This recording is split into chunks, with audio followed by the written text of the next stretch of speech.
The wait is over.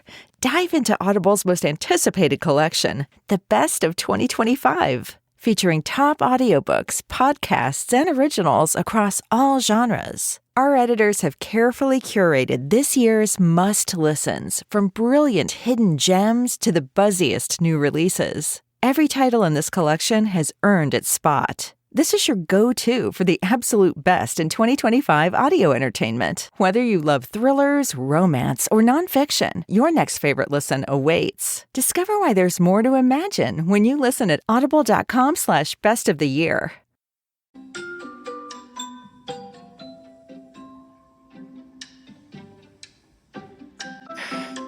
Hi, I'm Daniel Lickis, and welcome to Book 101 Review. Book 101 is all about the books that I read for the last 40 years. And today I have my special guest.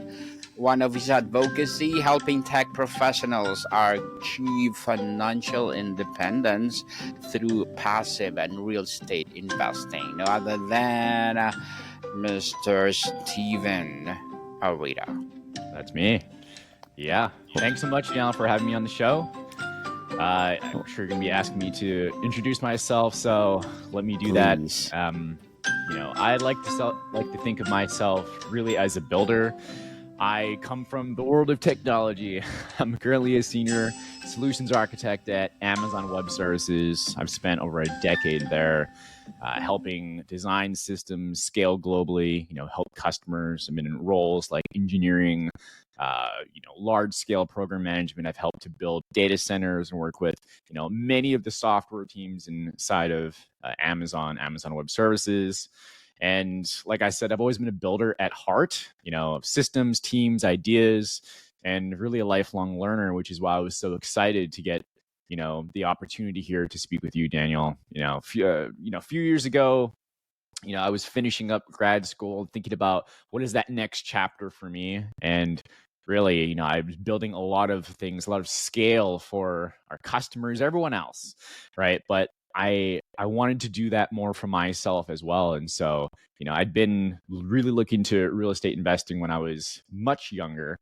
But like I said, after MBA, just looking at that next chapter again of, I wanted to do more entrepreneurship, more business as well. And so, I had to think about how to scale that for myself. And then along the way, you end up doing that thing like finding your passion, right? I'm sure that's kind of how it is for you here too. And, what better way to contribute back and give back to that same community, in this case, other high earning, other tech professionals as well. And so,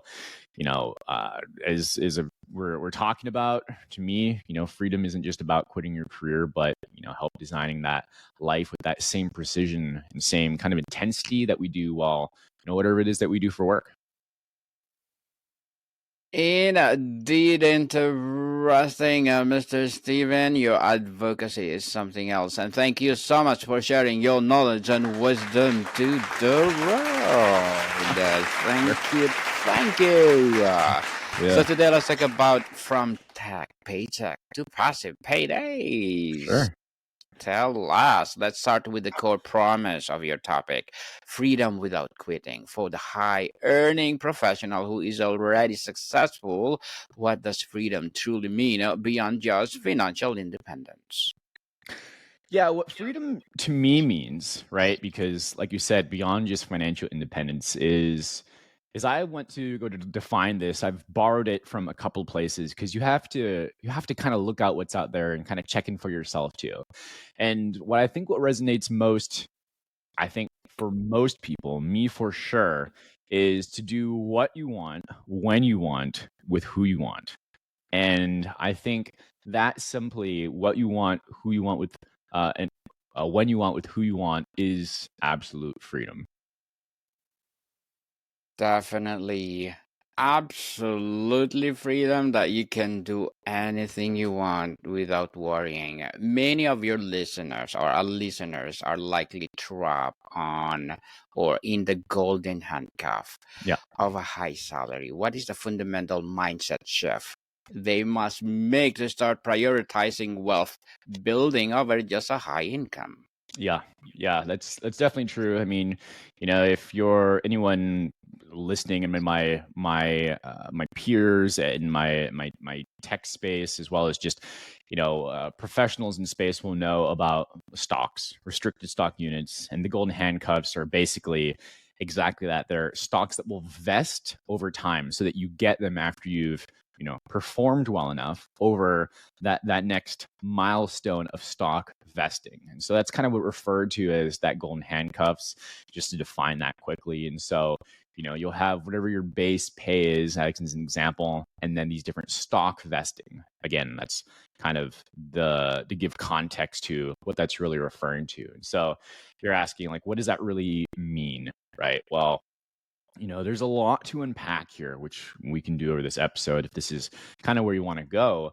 But in general, the idea is, you get these chunks of income, right? These stock vests. And, our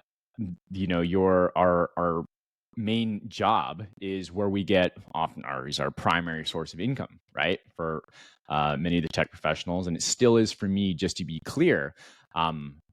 But the point being is that we look for other streams of income, so that through real estate, so that we can get those different income sources as well, so that it's no longer just the next chunk of income that we look forward to as well.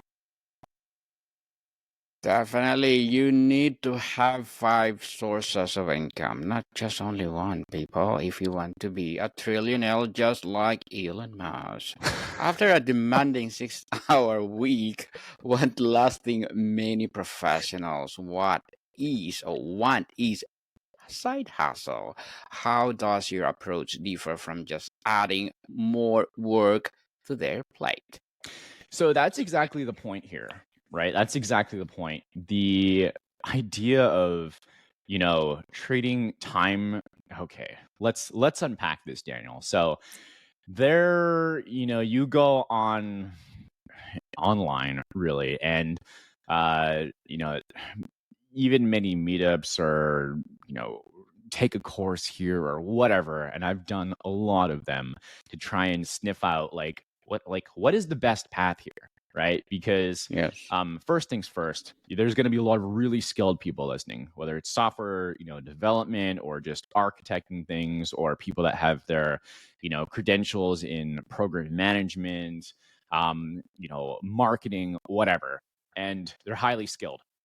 And so there's a lot of hype out there about, well, think about what it is that you would want to build your course and do your own coaching thing and all this kind of stuff.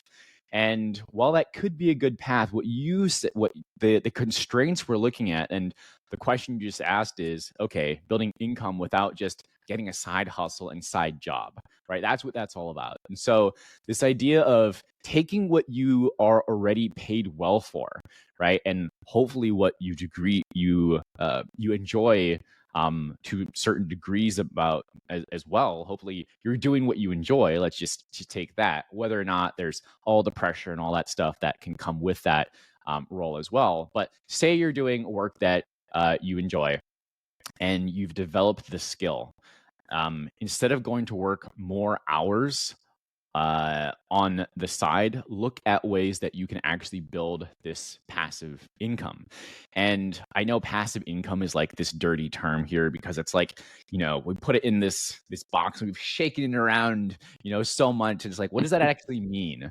Right. And I knew that this was swirling around a lot in my head too, in my 10 years ago, when I picked up my first rental property, first single family home, because I went and got a property. And I'm just going to break this down for you. Just talk about passive income for a second here, Daniel, because Go ahead.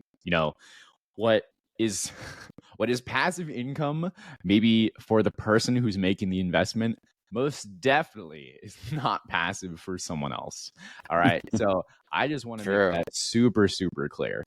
And one of the questions that, one of the points here that I want to make about this too is, I did an episode on this on my own podcast, but the thing here is that it's passive income. But the question that you should be asking, especially if you're a tech professional, anyone looking to make an investment that is more hands off is the question of how passive is this investment? How passive is the income, or how active is it?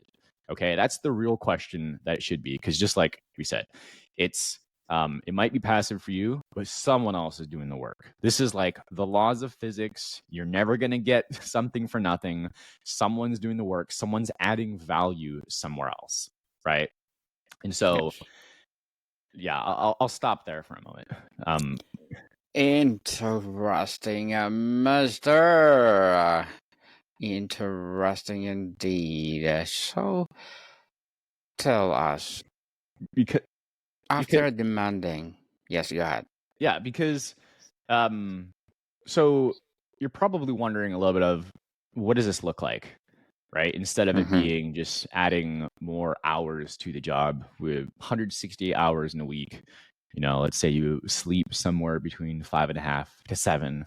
And so the rest of that time you're doing everything else the human needs to do, as well as, hopefully getting some workout, spending some time with the community, working on your however many at your the job that it takes. And then so what do you do with this other stuff?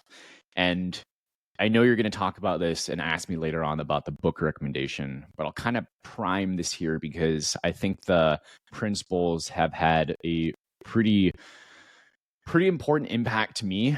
And what this is I'll take the listener on a ride here a little bit, because tech space can be extremely competitive. You're working at Amazon, Netflix, Google, Facebook, Meta, whatever. I mean, and just to be super clear, I have to say this: I'm still with Amazon right now. I enjoy the work I do.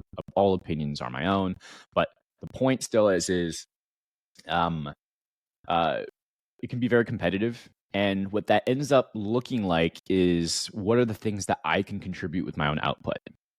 It's, I have the skill, I'm doing this thing. Yes, I work on teams. Yes, I work with other people to deliver for a customer. But oftentimes it's like, this is what I'm good at. This is the thing.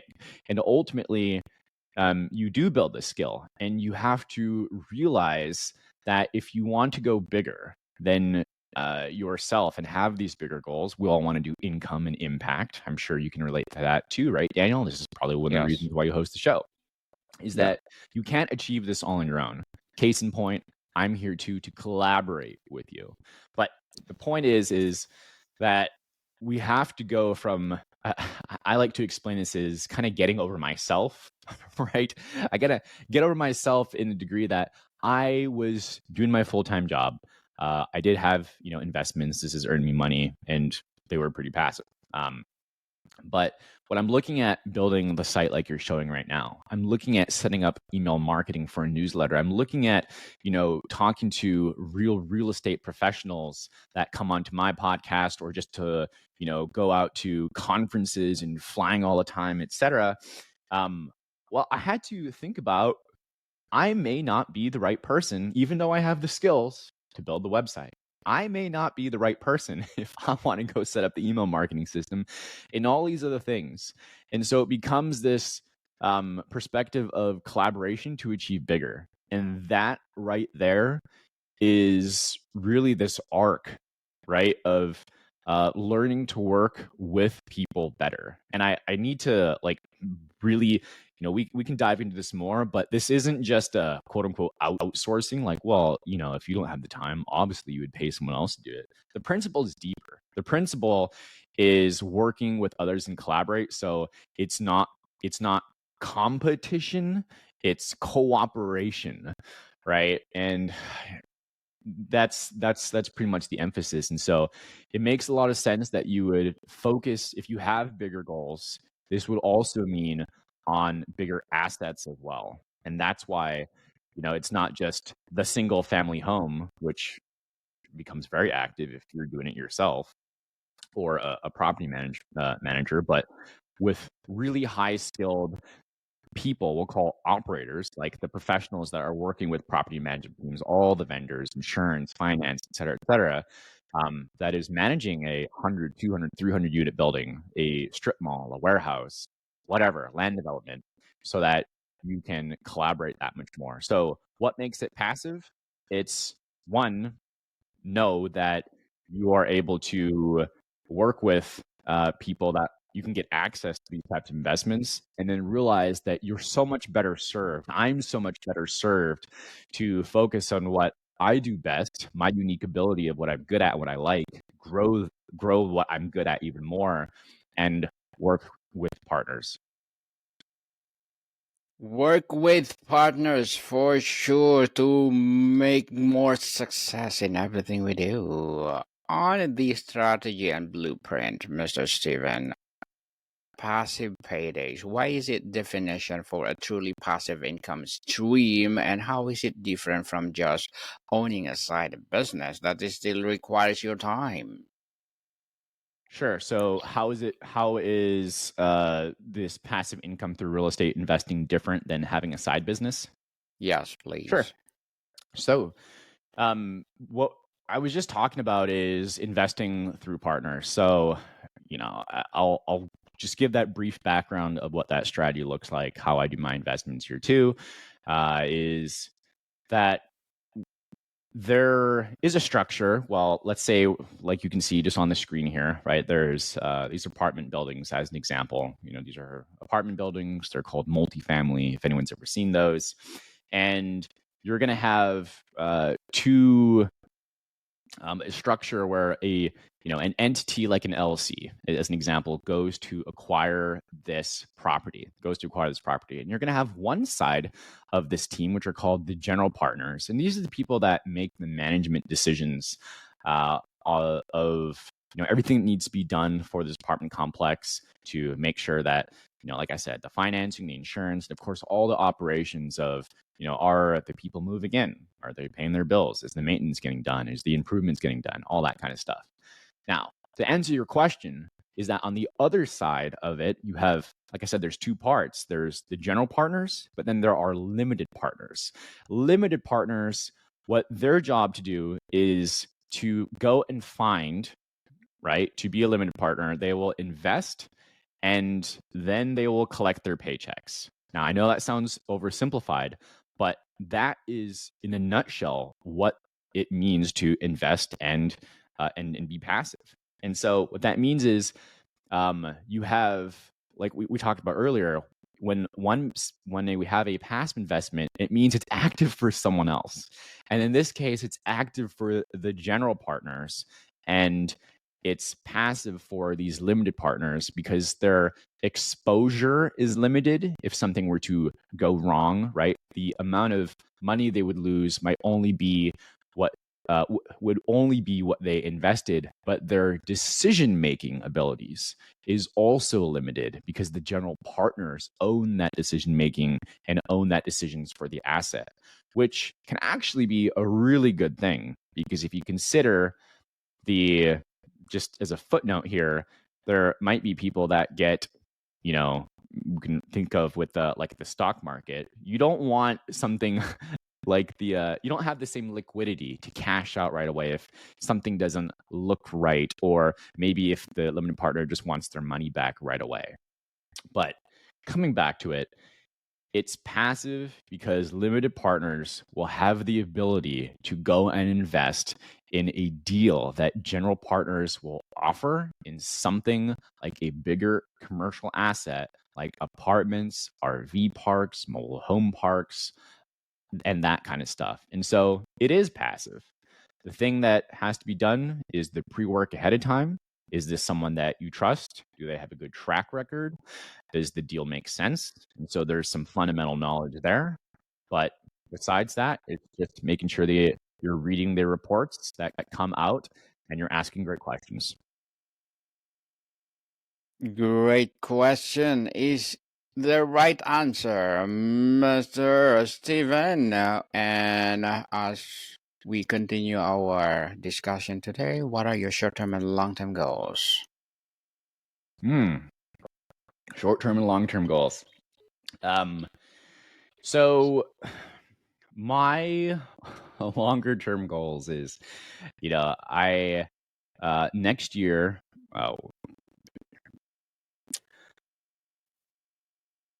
Depends what long-term is to you. Long Uh, terms after 10 years. yeah. Long term, any time less than or longer than 1 year. Um, short term, I'll say right around that 1 year mark. For next year is I'd like to have on a community for tech professionals that are a lot more like minded, who want to go on these investments together. I've most of this has been my own capital so far that has been invested into my own investments, and I have been putting together a group of people who do some investments together, much like in those I've invested in as well. And so, um, I would like to have that community next year. Maybe Q4 is when I would like to do kind of a Q3, Q4. So, maybe again, this time next year, a smaller summit, right? Just kind of like a half day kind of conference on like, hey, this is kind of unpacking everything that we've talked about here so far, but have different people come in that specializes in different types of assets, have people that come in and talk about the parts that people would need to educate themselves. And so that's what I'd like to do. Longer term, obviously a certain number of assets under management would be great, but I really want to serve more people. And I would like to I'd like to be able to take care of my own family a bit more too. So I'd love to retire my parents. I think that would be pretty cool. I'm not at that point yet. There's a lot more to be said, but I think kind of financial and personal on both sides. Well, good luck to your goals and looking forward for more success, Mr. Steven. And what would be your piece of advice for those people out there who want to be like you? That want to be like me? Yes. I would say that you got to go take action. You got to go take action. It sounds so cliche, but you have to go and get out of your bubble of learning, get out of the bubble of, behind the screen of comfort.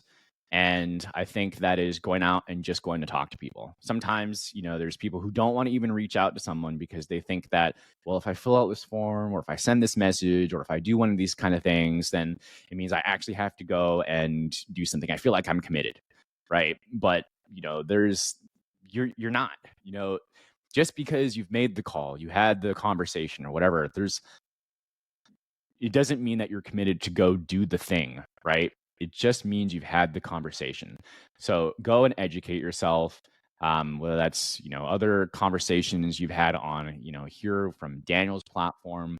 I see you have quite a lot of experts that have come on, or, wherever that is. So go take action, go educate yourself, set some goals, and just go start chipping away at them. The tech professionals, the people listening, your audience, I'm sure they have, their own skills, and they just need to recognize that they do and hold certainty in that, and then just get out there. There's nothing like taking action that will be a teacher for you. And from there, just start asking that question of, hey, what do you, for these other people that you meet, what are the things you're trying to accomplish? What are and just listen, because you're going to find ways to add value. Definitely. And Mr. Steven, thank you for that advice. Before we wrap up our discussion for today, I'm inviting you to please do listen to my other podcast, people, because my abstract essay is already in 5th season. Abstract poetry in 2nd season, and my book 101 review in 5th season too. Comedy 101 in 2nd season, and my food 101 in 5th season as well. Geography 101 4th season, as well as my movie 101 review and music 101, and my baby podcast Law 101 and mental health 101. Love letters in 4th season, and sex 101 and science 101 in 2nd season. Please listen to them wherever you listen your podcast. So, Mr. Steven, for the listeners who convinced but overwhelmed, what is the one single non-negotiable first step you would tell them to take this week to start the journey from tech paycheck to passive, from tech paycheck to passive paydays? Set a number of that income that you want on the side every month, and then go out there and be relentless to ask questions on what you want and how you think you can do it, and who it is that can help you.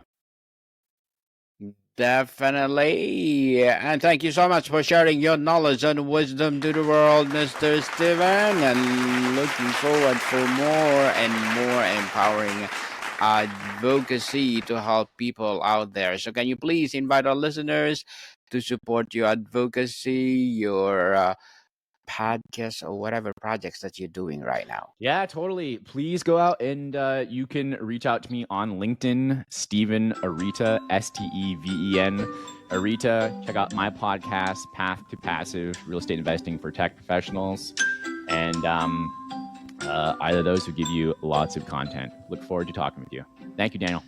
You are most welcome. Yes, people, let's support Mr. Steven Arita, because if you support him, for sure, more and more empowering advocacy to come. So, Mr. Steven, thank you so much for your time.